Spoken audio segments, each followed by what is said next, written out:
welcome back, everybody, to another episode 183 of Two Goalies, One Mic, brought to you by Fatty Beer Company, Western New York's premier market and tap room, with over 300 beers to choose from at all 6 of their Western New York locations. If you want a fatty beer, please make sure you make it a fatty beer and let them know Two Goalies, One Mic sent you. And as always, our secondary sponsor, Buffalo Logo Apparel. Shop small business, shop local. Buffalo Logo has some of the best options for especially their Bills merchandise. Shirts, your hats, your hoodies, they have everything. You can find them at Buffalo Logo Co. on Instagram and Twitter. You can find Fatty Beer at Fatty Beer and Instagram on Twitter, fattybeer.com. Hurls, we know we went live last night after a big Sabres win, a hard-fought win. They played 120 straight minutes of good hockey for the most part between Vegas and last night. So super pumped, but I'm also even more pumped to have on our guest for tonight. He reached out to me with a very funny yet traumatic, tragic message last week on Twitter. Former Sabres defenseman Jean-Luc Pierre. For those you might remember, he did play for Buffalo for 2 seasons back in from 1998 to 2000, and then much of the rest of his career with Columbus, with a stint in Atlanta and Washington. So bring him in. Jean-Luc, how's What's it going up? about the hyphenator? Hey, I'm good. I'm great. How are you guys doing? Considering the circumstances, we're trying to find optimism where we can, bud. Yeah. Hey, you know what? I brought something because I figure it's called Two Goalies, One Mic. And last time we talked, I told you I'd get my mask painted. So I want to show it to you. Check it. Wait, hold on. So here's the front here. So I got It says the hyphenator on it. That's beautiful. That's right. Yeah. Then got the, wait, hold on. Oh, there you go. That's the side here. And then beautiful. The back, got the 5th line on the back there. And that's sick. You can't really see it, unfortunately, but Stinger is actually on the side, but it's almost like a hologram. You can see it. I can see it. I can see it. So, there you go. Yeah. That's dope. With the cannon, of course, on the side here. So I told you I'd show it to you. What's that? How's the goalie career going? You know what? I just played actually 2 days ago for the first time in 13 months. We had our fantasy camp with the alumni every year. I played in it last year. This year I didn't, so I was pretty rusty when I took the equipment out this week. But it's all good. Still can kick it pretty good. That's good. Usually for my alumni games, those games don't normally involve any defense at all whatsoever. I start off pretty hot, but the third period gets there, and you just kind of like Goldberg in D1 and the first Mighty Ducks, right? You're just like, go ahead. I just don't care anymore. Yeah. The legs were pretty tired. I'm not gonna lie. I can only imagine. But yeah, I want to bring it up because you did send me a rather, again, funny yet depressing message last week. Wait, was it depressing? Was it that bad? No, I mean, as a Sabres fan, yeah, it's like when you got alumni reaching out to you, asking what the fuck is going on with this team. It was Thursday night. You said, where is it? No, it's Wednesday night. Sorry. What in the actual fuck is going on with this franchise? Yeah. And I just looked at that, and it took me a minute to answer. I'm like, holy shit, man. We're at this level of depressing at this point where you got literally, I got alumni messaging me. Yeah, I mean, honestly, it's been tough to watch, and it takes a while to rebuild. But then you're looking at the history of Buffalo, and every time I watch one of the games there, it seems like nobody even cares anymore, both on the ice and off the ice. Like nobody's showing up, and you can't blame them.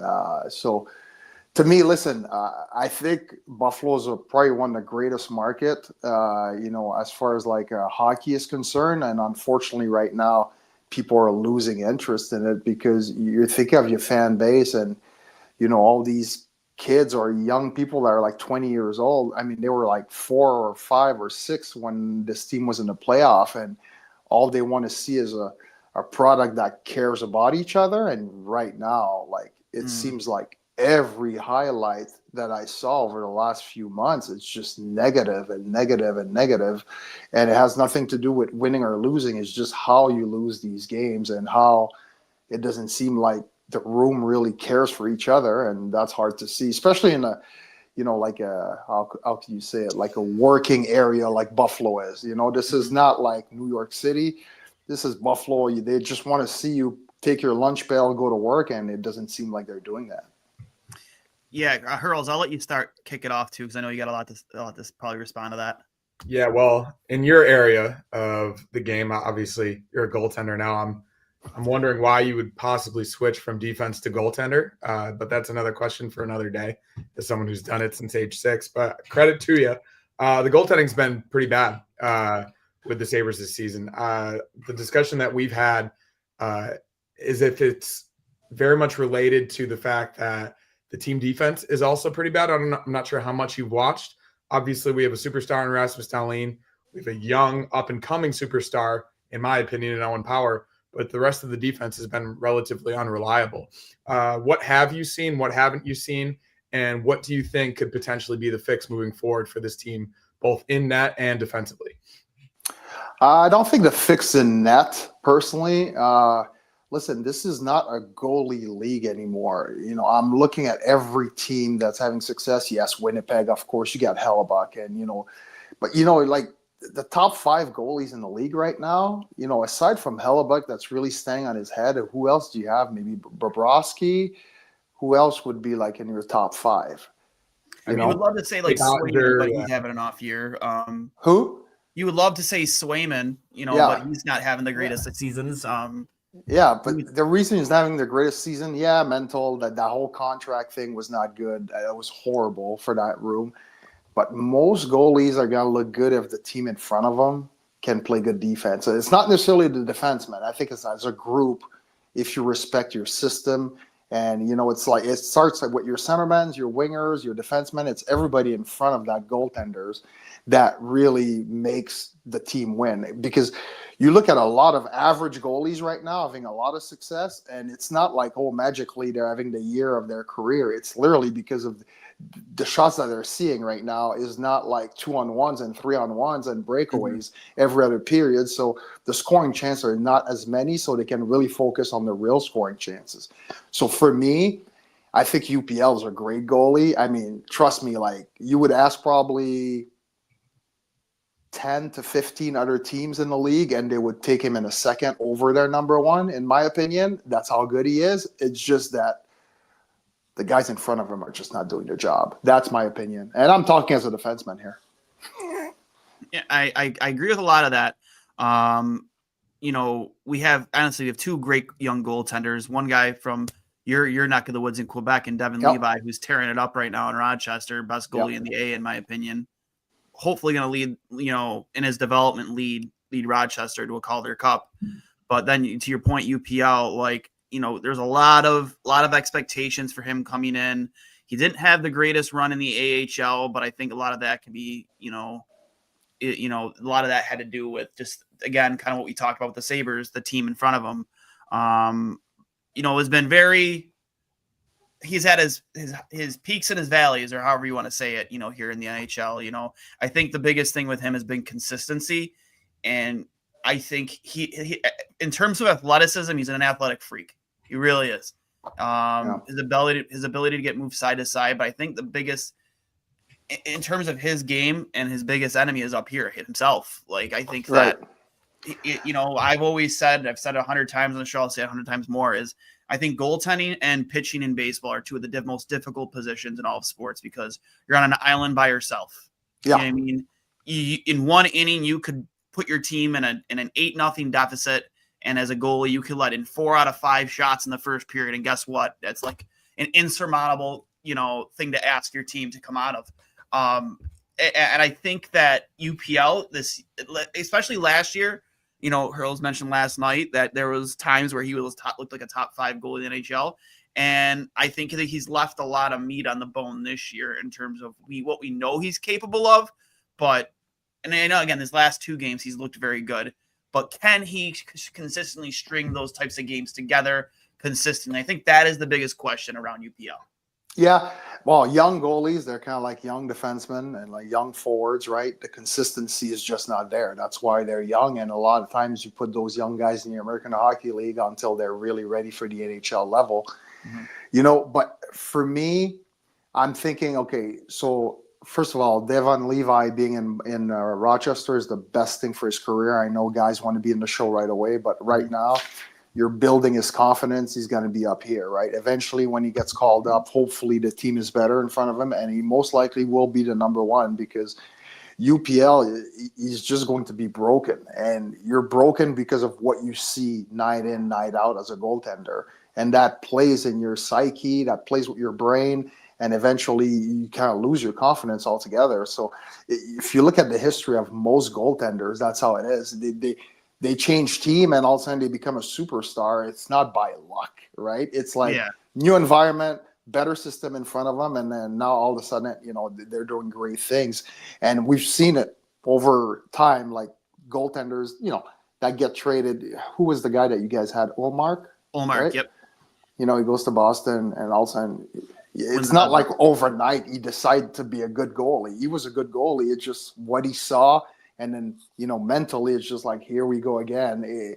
Sometimes that change of environment helps a goaltender. And for Devon Levi, my hope is that they don't call him up until this team is really ready and they have a good system in front of him, because if not, he's going to go. I mean, it doesn't matter if you put Connor Hellebuck's in net right now, right? At 25 years old, he's not going to succeed, unfortunately. Yeah. In terms of Columbus this season, obviously it's a pretty great story given everything that happened this offseason. And I was just looking at some of the stats, even from Elvis Merzlikins. Not necessarily a guy you think that could potentially carry a team to the playoffs, given his prior history in his career. But his numbers, they're not knocking you out of the park by any means. But like you said, I'm sure there's a lot of great team defense in front of him. Of course, Zach Werenski's having a really good year. What have you seen from Columbus this season that potentially could be translatable to the Sabres, even as soon as next season, to try to replicate some of that, even playoff contention type success? Yeah, I think, and nothing against the people that were here before with the Blue Jackets, is I think when Don Waddell came in, everything changed that day. And then he hires a coach in Dean Evison that comes in and basically says, everybody starts with a clean slate. I mean, it doesn't matter, and I talked to Dean this summer, and we're talking, literally like off camera and stuff. And, I would go talk about players like, don't tell me anything. Like, he did not want to hear it because he wanted to make his own opinion on every single player. Mm-hmm. And yes, we heard some stuff about Elvis in the past, etc. Dean addressed it early in the year. I don't care what you did in the past. We start new today. And honestly, like, that was the best, because how often do you hear a coach come in and say, hey, clean slate for everyone, but really it's not, right? It's like all the same guys are back in their exact same role. I mean, he came in and put like Kent Johnson, who barely played last year, on the PP, on the PK. Sean Corrali was killing penalties forever for us. It was off the PK all of a sudden until like lately. I mean, it was a true clean slate, and I think the guys really were revitalized by that. And they responded well, and they've been riding it, most of the year. The last couple of games, it's been pretty rough, to be honest with you. But, I think it was just refreshing to have a new voice, new direction, and, everybody started with a clean slate. And to me, that was really, really refreshing to see, because I don't care who are the coach that come in. They always say the same thing, but they don't really do it. This is really the first time that I've seen it in person where whatever they said, they actually, like, to the T did what they said they would do. Now, when we're talking, so, going kind of piggybacking off of what Hurls asked you, we'll take it off the ice, away from the rink. You were here for here for 2 years, but you were here for the the start of the Lindy Ruff era. Darcy, after Ted left, brought in Lindy. It's obviously a Sabres alumni. Did his time as an assistant, in terms of working his way up to a head coaching role. We haven't really seen a lot of that in Buffalo. Guys that are kind of on the bench right now that might maybe not deserve to be there. Lindy in his second stint with Buffalo. Obviously, it's a different league from when you had him for those 2 years to what coaching is like today and how you treat players, how you develop players, how you talk to players. What do you think is missing from a coaching and front office standpoint? Because, since, we'll go back to the tank year where, they missed out on McDavid. You got Eichel. They've been through Curls. How many now? How many head coaches is it now? 5 or 6? Since then, it's 4 or 5. Yeah. Well, since Terry bought the team, I think we're on number 6, right? We had Bilesma, Housley, Kruger, Granado. We'll count Lindy the first time, and then they went to Granado. They went to Ron Rolston. There was it's too many. It's 6, I think. I think Lindy is with his second is on her 6th head coach in the last 15 years since I think Pagula bought the team. And then I don't know how many GMs, 5 GMs now. Like with that type of turnover, I just, the amount of times you're drafting so early in the draft, you've had 2 former first overall picks currently on the roster right now. You've seen two former second overall picks leave the team. Like at one point, this roster, the top half of the entire roster was filled with former first round picks. And you just really haven't been able to figure it out. And now we have a first-time GM and Kevin Adams. He's going into year 6, still no playoffs. Like, just from your perspective as a player, what you saw in your limited, your 2 years here, what is Buffalo missing from a front office standpoint? Oh, boy.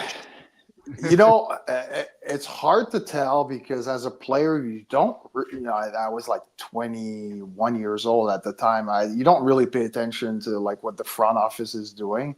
But looking back on it, to me, and it's a different league, right? It's like now those entry-level contract, you try to get these guys up as much as possible because of salary cap. It wasn't like that back then, right? So entry-level contract guys did not exist on the main roster, aside from like maybe your first round pick here and there, but even like Jay McKee and Eric Rasmussen in those years, Mika Noren, they all spent a lot of time in Rochester. But to me, I think it's experience, and it sounds crazy. You cannot take a bunch of first round picks that have never won anything at the NHL level and put them on the ice and expect great results because you need more than talent, right? You need somebody that's been through it, and surrounding your young guys with some veterans that may be slow. I mean, I'll give you a best example here.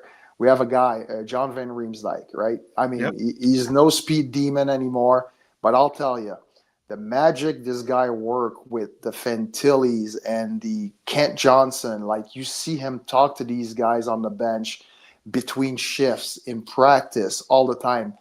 That's something else that the coach doesn't need to do, right? So you get extra voices. You have to get the right veterans, though, right? You have to get a guy that understands his role and is willing to embrace it.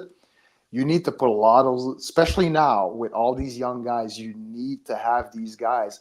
Like even a guy like Jack Johnson here in Columbus this year that's back with the organization, helping the young defenseman just because he's been through all of it, right? He's been through healthy scratch. He's been to, winning a Stanley Cup. And it's a lot of people on the outside is like, well, who cares? It's like, it's just about winning. It's like, as a rookie, I still remember Daryl Shannon was like my guy. Shannon. I stayed with Daryl Shannon.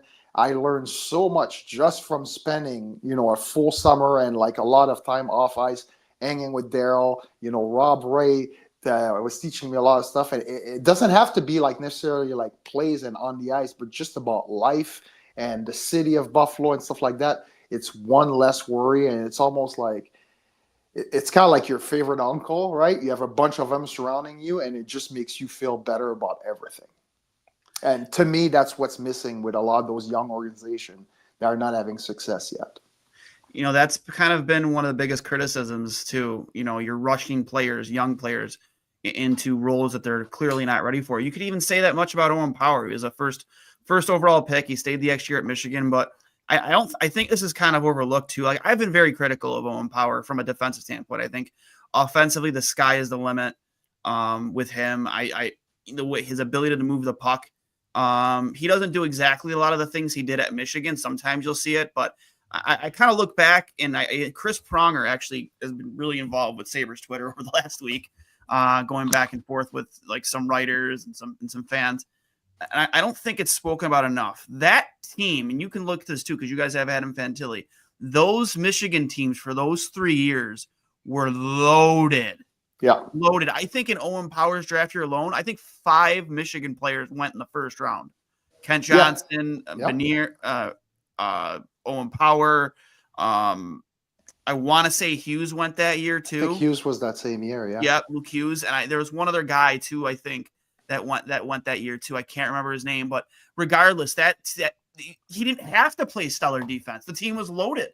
Like they were that was a year they should have won the national championship. They didn't, but like he didn't really need to play stellar defense because Michigan controlled the puck so often.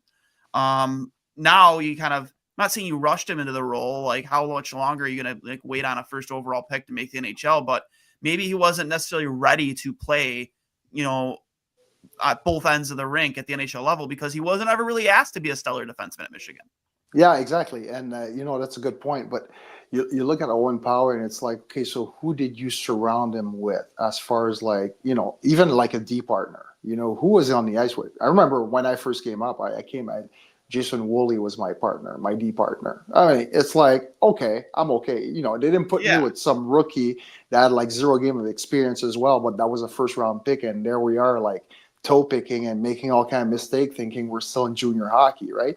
So it's like surrounding, Owen Power. And then coaching is very important too, right? You look at probably one of the best defensive coach in the NHL right now. Nobody really talks about him, but he's with the Florida Panthers, Sylvain Lefebvre, right? Mm-hmm. Is like, you look at Florida, they just pick up some number 5, 6, 7 defensemen, guys on the decline, and then all of a sudden they're in Florida and they look like stud, right? And you're like, how does that happen? It's all about coaching. Yeah, Paul Maurice, but Sylvain Lefebvre, good defenseman coach as well.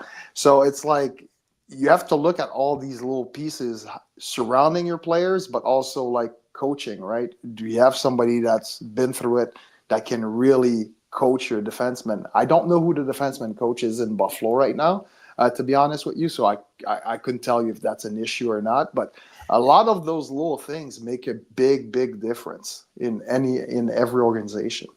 Well, his name is Marty Wilford, and we're not sure what he does either. So we're currently still trying to figure that out. We do know he has the worst haircut in all of hockey. When you have a chance to look him up, worst haircut. I think Buffalo's coming in later on this month, so I'll take a look. Yeah, not too great. So you mentioned Don Waddell coming in early. So it was before this season, correct? It was at the end of the season. Yeah, in the summer there. I just looked up. So his title is President of Hockey Operations, alternate governor, and general manager. And then John Davidson also helps out in the front office. Is that also correct? Yeah. Okay. So a hot topic in Sabres land these days is a president of hockey operations not even being considered by the organization for a long time. Obviously, a lot of people know what happened with Pat LaFontaine a few years ago and Terry Pegula being a little bit hesitant ever since that happened. But it seems as though, just like a lot of these young guys, Kevin Adams was rushed into a role that he wasn't necessarily ready for. Even though he has made some good trades, he's made some good draft picks in terms of putting together a consistent NHL roster year by year basis. He's not necessarily the guy that was in the position to do it. But it also seems like Terry is unwilling to hire a president of hockey operations. So in your experience in a variety of different teams, not only NHL, but all across the world, do you think the Sabres as an organization could benefit from hiring somebody to come in, take a clean look at the entire structure, not only from the front office, but the coaching staff and also the rosters, the scouting department, and look at it and be like, hey, let's strip this down to the brass tacks. Obviously, we've got some talent. We've got some really good pieces, but this is what we need to do to turn it around. Is that something you think the Sabres can benefit from? Absolutely. I mean, any organization that's not having success can benefit from someone like that, right? You look at Don Waddell. I mean, he's been in that chair for 44 years. He's got 44 years of experience. He doesn't really need somebody over him telling him, hey, this is how you should do things. But if you have, especially a new GM that's never been through it, and, ownership is kind of like, not necessarily a hockey guy, but even if your owner is the biggest hockey head, it doesn't matter. You should still have someone making the decision below him. He's just there to write the checks. That's the owner's job. That's it.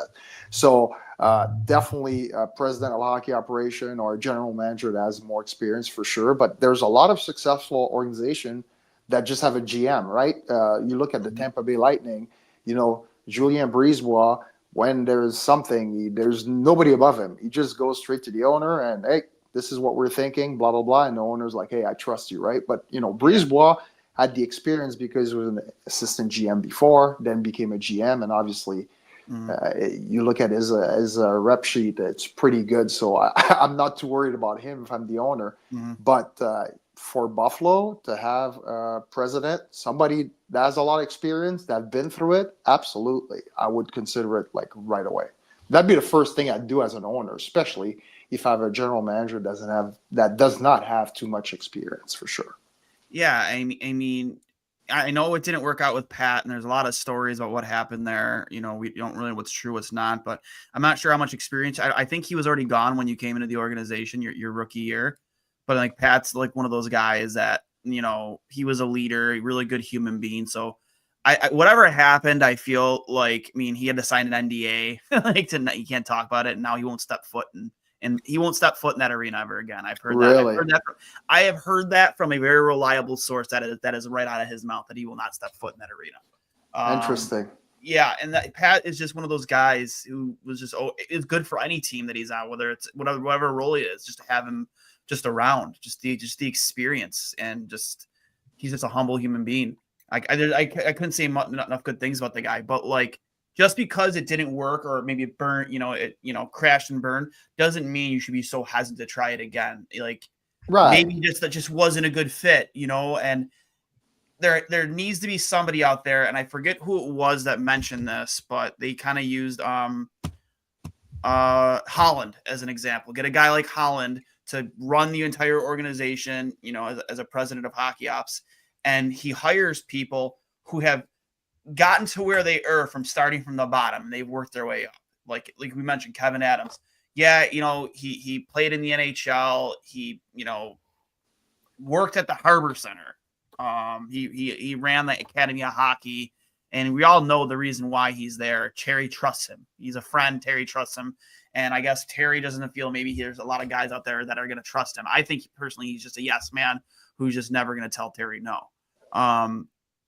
But you just can't be afraid to make those tough decisions anymore. You got to bring somebody in who's going to in every position you hire him, it's somebody that has worked their way to get there, not just somebody because they're friends with somebody. Like, what I mean? Like, that's what this organization, in my opinion, needs. I know Hurls agrees. It's just, is Terry going to finally, take a chance and take that step? Because, and we'll talk about this for a second. I know there was a lot of smoke about the alleged, I'm sure you heard about it too, the sit down between Darlene and Kevin Adams, and, Paul Bissonnette came out and said essentially that he heard from Elliot Friedman. I know Elliot Friedman took blame for this, for the misinformation of essentially that Darlene said, if you guys don't get things fixed, then he's going to want out. And then Darlene came out and refuted, said, I never said that. But like, I almost kind of wish part of that was true. You know what I mean? I kind of wish he did use his leverage as the franchise, the highest paid player, now your most tenured player. I kind of wish that he did do that, because you can't have this happen twice. First with Jack Eichel and now Rath. You can't have that happen twice, because then nobody's ever going to want to come here. I mean, it's already hard enough as it is. So I kind of wish that did happen, because maybe it lights a fire under somebody. Like, let's figure this out. Yeah, you got to figure it out. Now, I was going to ask you a question. So Terry Pegula, he owns the Bills, right? Yes. Yep, Bills on the Sabres. So who runs the Bills? What's the structure there? Sean McDermott and Brandon Bean. They came as kind of like a package deal from Carolina. Okay. And when Terry hired Sean, he told Terry that he was going to have his pick of GM. And then once those two were brought in, they said, this is hands off. This is our franchise now. We're making all the decisions. It's our department from the top down, and we're not going to be influenced by anything other than what we feel is best for the team. So to answer your question, those two, and then they drafted Josh Allen, and the rest is history. But it started with that, and you would think that type of structure could exist with the Sabres, but so far it hasn't yet, given that Adams was his handpicked choice. Right. So that's I mean, that's how owners typically, run their team. And, I'm not familiar with like all that many owners, but I know ownership here is basically like, you don't hear from them. They're around and they're aware of everything, but people come to them and then, they have people that they trust and those people make the decision. And like I said, as an owner, basically you're just funding the whole thing and hoping for success. So why wouldn't you put people that know what they're doing in that position to bring the success to you, right, in your pocket? So he's doing it with the Bills, and obviously the Bills, it's clearly working. So eventually, maybe I'll learn and apply that to the Sabres. That would be you nice. would hope, yeah. That'd be nice. It would be great. It's been it's not, we're not mathematically out of it, but it's going to be 14 years here. Yeah, you guys are out. Well, we're out. Yeah, we're out. Yeah. Hey, if you would have to not lose you could not lose a single game the rest of the way and still not be in the playoffs. If we win 18 straight, we'll have 92 points and still might not get in. So yeah, you know what's crazy too is like, and I've seen it in the past with our organization, is like this is the scariest time of the year for a fan and for an organization and even as a player, right? You start winning games because the pressure is off. You're playing basically for nothing right now. You're loose. You're winning games. You put yourself out of a top 5 pick, and you think that this momentum is going to carry into the next season, and it never does. It never does. Mm-hmm. So, last 15 games or whatever you guys have left, I pretty much can guarantee you guys going to play probably for 600-700 win percentage. Just because, and that's the NHL. Every year, you see these bottom teams go on a run. I remember the Blue Jackets, the year of McKinnon, we went 15 out of last 17 games we won. Mm. Like we were in the McKinnon lottery, and then we dropped like way down. Think about it: 15 of 17. We're out of the playoffs, playing free, winning. Hey! And then you think that momentum is going to carry the next year? It doesn't. It doesn't. I mean, you see it time and time again. That's a great point too, because me and Hurls talked about that. Is like, you're kind of building false confidence for your GM going into next year. It's like, well, you see, this is the team we've wanted to put on the ice all season. It's there, and then he does virtually nothing in the offseason because we all know that Terry Pagula, there is an internal cap. There's no doubt about it. There has been. Hopefully this offseason it changes, but yeah, like I look at this draft. The top 3 picks are can't miss picks. They're can't miss prospects. And then after you got to kind of get out of the top 5, it varies. I look at this team as a whole, and it's no secret. We're on everybody's no trade clause. We're on all the lists. So to get a perennial superstar like you said in McKinnon, you kind of have to do it through the draft. Now we have it in Dahlin. We hope to have it in Owen Power, and Tage Thompson looks and looks like he's going to be a superstar, is a superstar. But like the only way you're going to get that guy, in my opinion, is you just get lucky. You get lucky with a trade, kind of like we did with Tage, because he was like their 3rd best prospect in that deal that we made when we acquired him. But at the end of the day, it's like, you don't want to miss out on drafting one of these kids. And now you see Buffalo play 2 great games in a row against a great Vegas team, and then last night against a Boston Bruins team that's getting ready for a rebuild. Like it's kind of concerning. I don't want to see them lose. I don't want to see them play bad. But at the same time, I want to see my team add pieces that are going to help this team next year. And that's not saying one of those guys is going to immediately jump in and be the answer, but they could be 2 or 3 years down the line. Yeah, I mean, listen, young elite talent that will attract free agents, and I know Buffalo is. What did he say? High taxes, no palm trees, whatever. Yeah. I forgot the line, but it made the rounds, right? But listen, I've never seen a guy turn down a trade to Minnesota Wild. Why? Mm-hmm. Right? It's like Billy Guerin's running the team. Like they're like, hey, we're here for hockey. We're going to win games, right? Good crowd, etc. Guys didn't turn down trades to Pittsburgh. I mean, Pittsburgh is no Florida, right? I mean, there's a lot of good example of cities that are not necessarily like, let's call them destination, But if you have a good organization, players that really want to win the cup and they want to play for the game, they will come for sure. Now, I'm not saying you might not get the first, you might not be number one on their list, but at least you're off their no trade list, right? And right now, Buffalo and Winnipeg, what a great organization, but they're just they're virtually unfortunately nothing to do in Winnipeg or nothing near Winnipeg.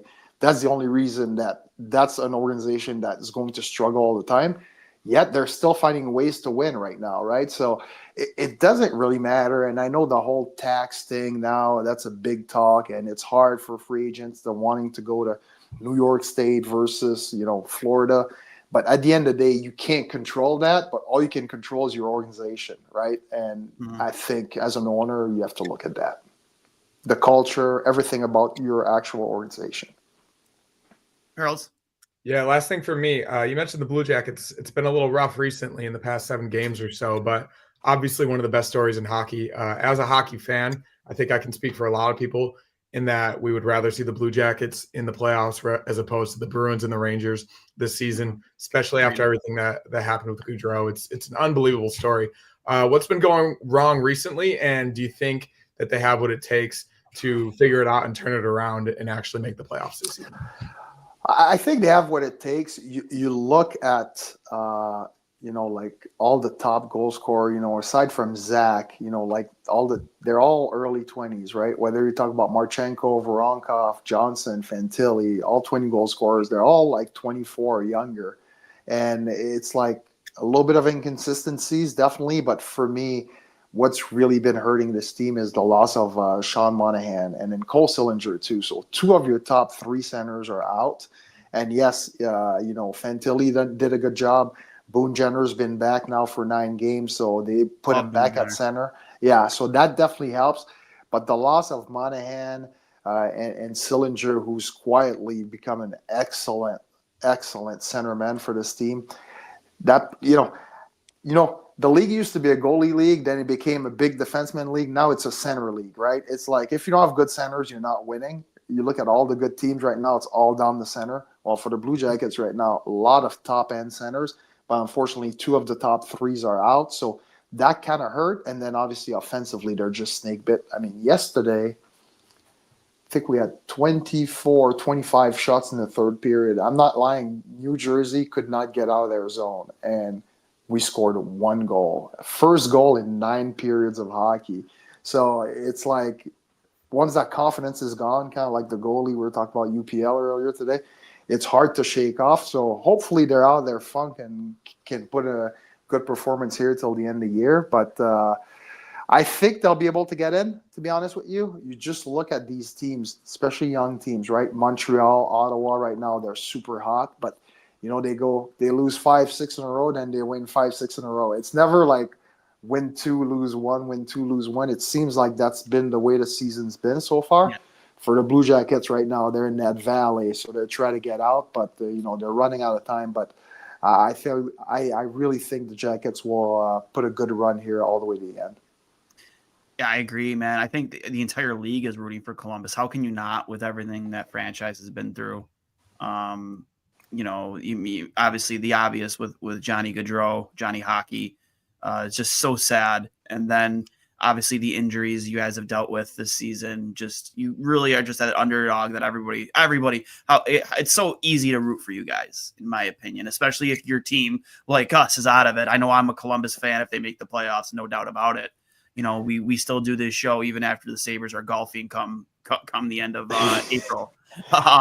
So we cover the playoffs too, and we always try and pick a horse. And I think I can speak for Hurls too. If Columbus is in it, we're gonna be rooting for them.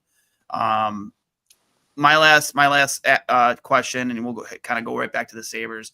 I mentioned before that it's not that we're rooting against Buffalo. I want them to play well. I want them to win, but I also I care very much about the future next year and the year beyond that, and adding pieces to make this team better. And I mentioned that sometimes you have to do it through the draft. So while I want them to be competitive and continue this this vibe that I've seen in this team ever since, honestly, that sit down was announced. All the drama behind that sit down between Kevin Adams and Rasmus Dahlin. But going back to that, Dahlin, his play this season, Owen Power, you as a defenseman, your thoughts on those two specifically? Obviously, you mentioned that Owen Power definitely needs that veteran guy to play alongside. It's been 4 years. They still haven't been able to figure it out. Honestly, Chris Pronger made a really good point. Like he would think a guy like Colton Parayko would be a good fit, not him specifically, but a defenseman of that style. Parayko isn't a guy who goes out there and throws massive hits. He knows how big he is and he plays to his size, which is what you want from Owen Power. So just your thoughts on those two. Obviously Dahlin has developed into the superstar, and I think there's still a lot of meat left on the bone of the defenseman he can be. Just more, your thoughts on Dahlin, your thoughts on Owen Power and what he needs to take the next step to make him more of a complete superstar defenseman. And in terms of free agency, I've been really trying to lead this charge too. But if he makes it to free agency, is there a world where you could see, if Buffalo offers in the lead max, that you could see a guy like Mitch Marner coming to Buffalo? Oh boy. All right. I'll start with the Mitch Marner. I could see it, but I highly, highly doubt it, to be honest with you. Because he's from Toronto, right? He's a Toronto guy. Yeah. I'm just saying, if he makes it to free agency, if he decides to see what his market is, I think money talks, right? And he has connections to Buffalo. He does. He's a massive Bills fan. Not that should matter in making the decision, but it might for him. And I think that he's one of the guys, that might not totally believe in all the stereotypes about the city of Buffalo, like the type of city it is. He comes here for non-hockey related reasons. And if you offer him 14.5, the cap is going up. I think Austin Matthews is going to be the first $20 million hockey player once his contract comes up. Personally, it's not like he doesn't like the city. We all know he does. Right.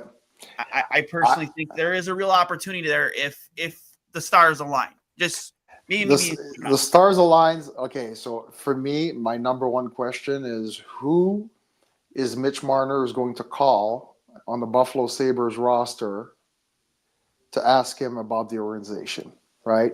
Because he'll get his 14 million somewhere else or 13 somewhere else and go there if he feels like what he hears. Because players talk, right? Players talk. Trust me. I was like, Mitch Marner is going to call, I don't know who from the Sabres, but somebody that plays for the team or has played for the organization in the last under this management and want to know, hey, tell me, what's the scene here, right? Hopefully he doesn't call Jack Eichel, obviously. But you know what I mean? So to me, that's bigger than money. So if they talk and he feels comfortable with the situation there, then maybe consider it. But if not, because it's not just about money. And a lot of times people think, hey, it's all about the money. Give him 15, I'll take it. A lot of players are not going to take it. Unless they're on the back end of their contract. Mitch Marner is still young enough that he wants to win and he wants to know what's the plan, right? And he's going to talk to other players from the Sabres to know, hey, this is what the organization's telling me. From what you've heard 2 years ago when you signed here or you get drafted here, what have you seen? You know what I mean? So is there a chance? If he likes what he hears, yes, absolutely. As far as Rasmus Dahlin, he's a beast. There's no doubt. This guy, he wants to win. You can see it in the way he plays. He has ups and downs, of course, but to me, he's one, I would say, top. Oh boy, he's got to be a top 10 defenseman in the league for sure. Top 7, maybe top 5. Top 5 would be tight, but he's right up there. There's no doubt about it. But remember Dahlin, after 2-3 years, people were like, what's going on with this guy? Is he going to turn out to be the great defenseman that he is? And it took a little bit longer, and there he is, right? So for me, Owen Power, it's the same thing. It's frustrating to watch. People talk about his lack of physicality. I see it, and I'm like, oh my God, you're 6'6", hit someone, right? It's not him. That's not his game. And it sucks because you have some, we used to have a guy in Columbus, Nick Blankenberg. I think he's in Nashville now. He's like 5'8", 5'7", and he played like he was 6'5", but he was always hurt. And, as a team, they were like, dude, you need to take it easy. Stop hitting everywhere. You're like a 5'8" defenseman that weighs 180. This is not going to last. You can't change the person, right? So Owen Power will never be a big, mean defenseman like Chris Pronger. But if he can learn to just use his body, even not being physical, but like at least push somebody in front of net and understand, stick work and boxing people out without cross-checking and being necessarily mean, because I don't think he has a mean bone in his body, he's going to be a heck of a defenseman simply because of his size, and his offensive abilities are ridiculous. So, but it's going to take time, right? It's not going to be tonight or next season. Some guys take 3, 4, 5 years to pop. You just have to be patient. Your thoughts on that, Hurls? Yeah, I mean, that's what I've been saying, at least, and I think a lot of people are at least hopeful that does happen, because it's a frustrating process. It's a very frustrating process, because now it's like we're thinking like, hey, he's drafted number 1, number 2 overall. Hey, he's ready to go, and you need to be an impact player right away. I mean, you sit all over the league. There's frustration. I mean, Connor Bedard, who was supposed to be the greatest one of all time since Crosby, was getting chirped all over the place this year because it's not going his way. It's a tough league to be in. It's a tough league, and you're learning in front of millions of people every night, and yes, you get paid handsomely for it, but some guys take longer, and then you got guys like Cale Makar that literally come in the playoff their first year out of college and dominate right away, but not everybody's that way. Yeah, I mean, I think Owen Powers is not the reason the Sabres are in the position that they are right now. And I think he's way closer to the solution than he is the problem.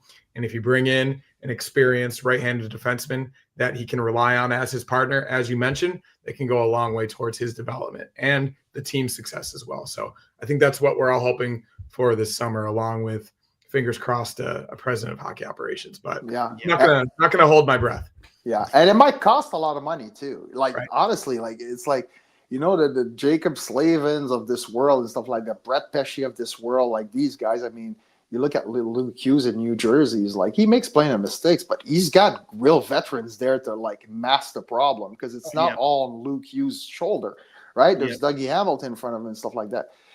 Here, it's like Darlene, and then you look at Power right away after, right? And it's like they brought Byram, which helps for sure, but it's like, who is playing with Power to be that calming presence night in, night out? Yeah. It's a lot of the time it's been Henry Jokiharju who's struggled. I mean, his first season with Buffalo, people were pretty high on him. We were, but he's been he's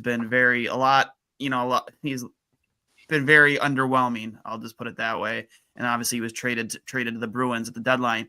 But like, it's been kind of like a carousel of different defensive partners he's had ever since he's been here. Right. And I'll go back to that too. Like, as critical as I've been of Owen, like, he is suffering the same obstacles that every single player of his caliber has had to go through since Terry Pegula bought the team. Like, you not bringing in the right type of players around him to show them the way. I mean, for you, friends, you said, how valuable is it to be sitting next to somebody in the locker room that has that type of pedigree and that type of experience? Just somebody that's in your ear. Like, I said this on a different podcast. We had Dan Girardi last year as an assistant coach who only was there for practices and didn't attend games. And I said, you have an asset like that in your organization, a guy who played so many games, just was undrafted and worked his ass and played to have the career he did. And he's not in your 2 youngest defensive franchise players' ears during games in the moment saying, hey, this is what you did wrong. This is what you could do better. Or, hey, I'm seeing this, look for, what I mean? It's such a valuable asset. And that's just as a coach when they had it and they didn't use it. It's been 4 years and you haven't found a guy. You hoped it was Eric Johnson. It didn't work out, but he also didn't play that style of hockey. That wasn't his brand of hockey. Like, what did you expect Owen Power to really learn from Eric Johnson?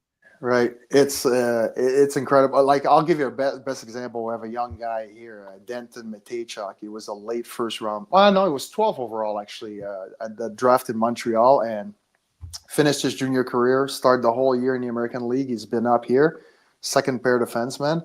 but he's behind Zach and Fabro, and he's playing with Ivan Provorov. Provorov is like the ultimate pro. The guy doesn't miss games. I mean, he just it's unbelievable. Like he's there every day, prepares the right way, and he's such a good influence on Matejchuk. You can see him.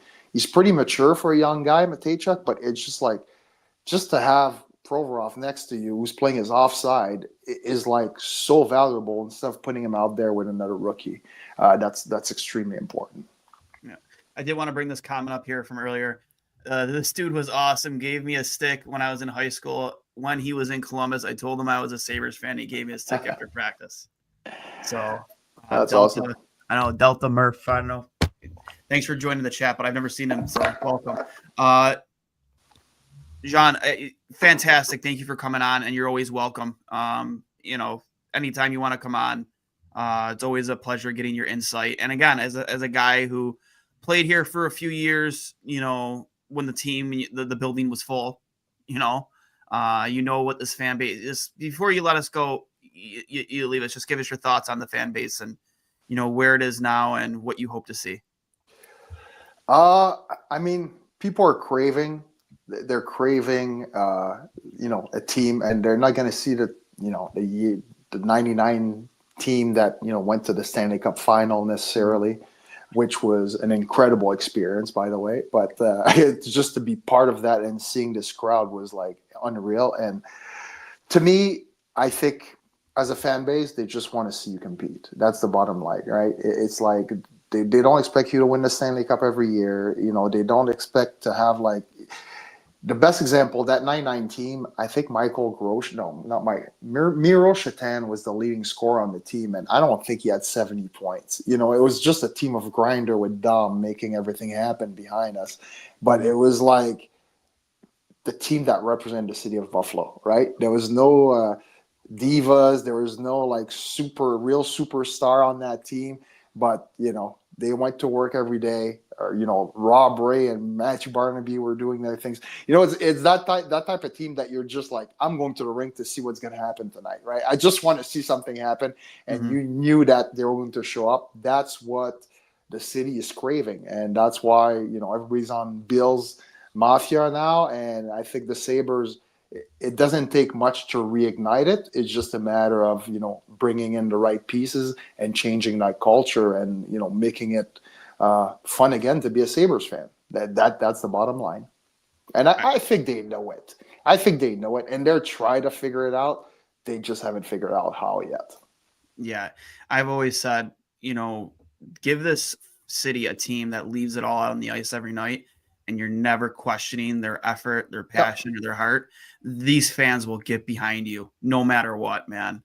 Absolutely. I truly believe that, man. And, if you have a team like that on the ice, the wins will come and you'll eventually get over this hump and get to the playoffs. John, again, thanks for hopping on with us, man. I know we kept you a little bit longer than we expected, but it's been such a good interview. And again, you're welcome anytime.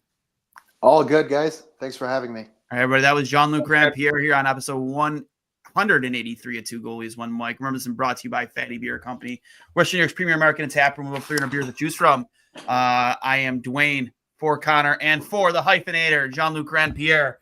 This has been another episode of Two Goalies, One Mic. We'll talk to you later. And as always, go Sabres.